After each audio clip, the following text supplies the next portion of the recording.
Sir पूर्व मंत्री हरिनारायण राय माता जी की शोक पे आए हुए हैं सर, क्या कुछ कहेंगे सर? ये हरिनारायण जी से हमारे, जब मैं चुनाव जिस दिन से लड़ने आया 2009 से, उसी दिन से मेरे पारिवारिक और व्यक्तिगत संबंध, और इनकी माता जी का जो है मुझे चारों चुनाव में लगातार आशीर्वाद मिलता रहा। तो मेरी भी माता जी थी। तो आज जैसे ही मैं आया दिल्ली से, तो मैं जो है इसीलिए मैं हरिनारायण जी के और उनके परिवार के दुख में शरीक होने के लिए आ गया। और बाबा बैद्यनाथ जी से मेरी प्रार्थना यही होगी कि माता जी ने बहुत लोगों के लिए किया, हमारे जैसे लोगों को बहुत आशीर्वाद दिया। भगवान उनको स्वर्ग में स्थान दें और पूरे परिवार को ताकत दें, क्योंकि माँ होती है, जिससे कि पूरा परिवार जो है फले फूले आगे बढ़े। उनको भी आशीर्वाद वो दीजिए। सर झारखंड में लगातार सर झारखंड की बात करते देवघर जिला में डेढ़ महीने के अंदर सर 3 बार डीसी का बदलाव हो चुका है सर देवघर जिले में, ये चर्चा का विषय बना हुआ है। देखिए, डीसी का ट्रांसफर तो उनका अपना विषय है, लेकिन मुझे लगता है कि जो झारखंड की स्थिति है और बाबा की नगरी, आपको पता है कि अभी श्रावणी मेला चल रहा है, इस बीच में ये 3 तबादले पहली बार मैंने देवघर में देखे। हो सकता है कि पैसे का जो जुगाड़ है, खेल है, वो पूरा नहीं हुआ होगा, क्योंकि यहाँ तो लॉटरी लगी हुई है, जो जितना पैसा देगा उसकी पोस्टिंग उतनी जल्दी होगी। तो इसमें पैसे का खेल। सर राहुल गांधी जो है सर अपने सभा में जो है सर बोला करते हैं कि माननीय गृह मंत्री और प्रधानमंत्री देश के गद्दार हैं सर, जिसको लेकर भारतीय जनता पार्टी ने आपत्ति जताई है, इस पर आप क्या कहेंगे सर? राहुल गांधी जी चर्चा के विषय हैं क्या?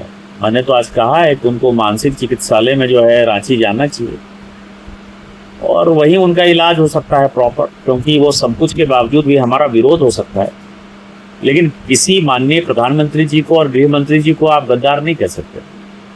और यदि वो कहते हैं तो उनकी मूर्खता पर हंसी आती है। मुझे लगता है कि उनका इलाज कराना चाहिए रांची।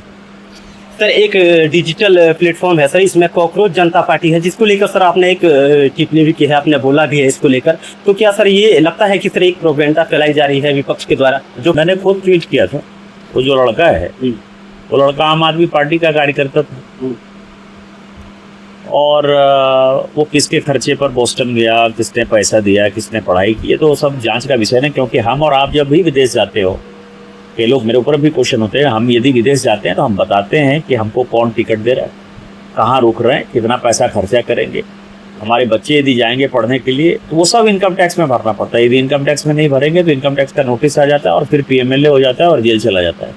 यही इस देश का नियम है। तो उस लड़के को किसने स्पॉन्सर किया, कौन गया, कैसे गया, आम आदमी पार्टी से उसके क्या संबंध है, ये अभी इन्वेस्टिगेशन का विषय है। इन्वेस्टिगेशन हो रहा है और दूध का दूध पानी का पानी हो जाएगा। मुझे लगता है कि वो विजय नायर जो अरविंद केजरीवाल के साथ है, उसका पूरा पैसा है। पूरे ये जितने आपको सोशल मीडिया में बॉट्स हैं, वो बॉट्स नज़र आते हैं, वो उसने खरीद लिया है पैसे के बल पर और अपने आप को दिखा रहा है। लेकिन मैं आपको बताऊं कि फेसबुक, ट्विटर से आज तक कोई चुनाव नहीं जीत सकता और राजनीति नहीं चलती है। अब मेरे बगल में बैठे हुए हैं हरिनारायण जी, ये कितना फेसबुक पे है? मैंने तो नहीं देखा कि ये फेसबुक चलाते हैं, ट्विटर चलाते हैं।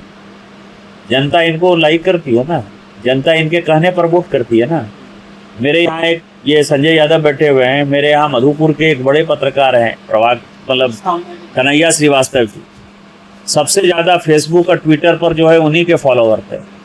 तो वो जब चुनाव लड़ने के लिए गए तो मैंने उनको मना किया कि चुनाव मत लड़ो, वार्ड का चुनाव मत लड़ो। कहा कि नहीं, मुझे तो इतना लोग फॉलो करता है। तो मैंने उसको लिख के दिया कि तुमको 100 वोट से ज़्यादा नहीं आएगा, उसको उतना ही वोट है, जबकि मेरे से ज़्यादा जो है फेसबुक और ट्विटर पर उसके फॉलोवर थे। इसलिए इन चीज़ों से कोई फर्क नहीं पड़ा। सर बंगाल विधानसभा में एक प्रचंड जीत मिली भाजपा को, उसके बाद सर एक विधानसभा छूट गया था, फालता विधानसभा, जिसमें सर वोटर कहें तो 1.5 लाख प्लस से वहाँ पे मार्जिन से जीती है सर, इसको क्या कुछ कहेंगे?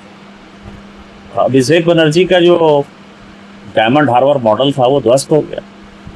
और जिस दिन चुनाव हो रहा था 29 तारीख को, आपकी जानकारी के लिए, मैं फालता विधानसभा में ही था। इसलिए मुझे पता था कि जब भी चुनाव जेन्युइन होगा भारतीय जनता पार्टी वहाँ जीतेगी। यदि वो काउंटर मांड नहीं भी होता तो भी हम जीतते। अब यही है कि हम 208 सीट जीत गए, मतलब पहले 207 था, कल की जीत जो है 208 सीट ही होती है।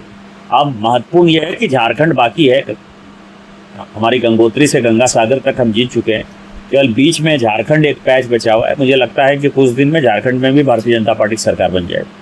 सर राज्यसभा की 2 सीटें पे चुनाव होने बाकी है, तो क्या लगता है सर कि पूर्व मंत्री हरिनारायण राय चेहरा हो सकते हैं? हरिनारायण जी चुनाव लड़ना चाहेंगे तो निश्चित तौर पर हो सकते हैं, लेकिन मुझे नहीं लगता कि ये चुनाव लड़ना चाहते। आपने सर कहा कि पूर्व मंत्री हरिनारायण राय की वजह से जो है 8 लाइन इधर संभव हो पाया सर, इसको कैसे देखें? निश्चित तौर पर सोनाराय ठाड़ी प्रखंड यदि बना तो मैं तो डंके